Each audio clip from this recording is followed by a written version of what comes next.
প্রিয় নারায়ণগঞ্জ ৫ আসনের ভোটারবৃন্দ এবং জনতা, আমরা নির্বাচনের প্রথা মতো নিয়ম মতো আজকে প্রতীক সংগ্রহ করলাম রিটার্নিং অফিসারের কার্যালয়ের কাছ থেকে। আগামীকাল থেকে প্রচারণা শুরু হবে। আমরা গণ অভ্যুত্থানের পরে একটি জাতীয় নির্বাচনের দিকে যাচ্ছি, ফলে মানুষের অনেক প্রত্যাশা। বিগত ৩টা নির্বাচনে মানুষ ভোট কেন্দ্রে গিয়ে ভোট দিতে পারেনি।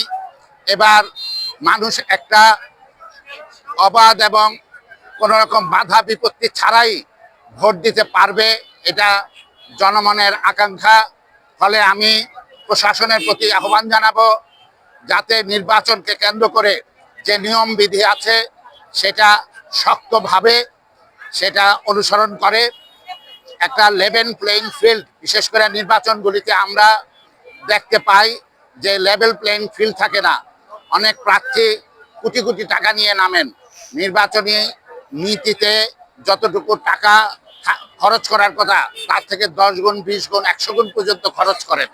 ফলে এই সমস্ত বিষয়ে যাতে নির্বাচন কমিশন প্রশাসন শক্ত ভূমিকা পালন করে, আমরা এই নির্বাচনে জনগণের অধিকার এবং 1971 সালের মুক্তিযুদ্ধ এবং 24-এর গণ অভ্যুত্থানে মানুষের যে আকাঙ্ক্ষা পরিব্যক্ত হয়েছে সেই আকাঙ্ক্ষা পূরণের জন্য এই নির্বাচনে অংশগ্রহণ করছি। এবং আমরা মনে করি জনগণের আকাঙ্ক্ষা পূরণের একমাত্র বিকল্প বাংলাদেশের সমাজতান্ত্রিক দল বাসদ, বামপন্থীরা। ফলে জনগণ বামপন্থীদের পক্ষে থাকবে। জনগণ বিগত সময়ে যারা সংগ্রাম আন্দোলন নিরবিচ্ছিন্নভাবে জীবনের রিস্ক নিয়ে করেছে তাদের পাশে থাকবে।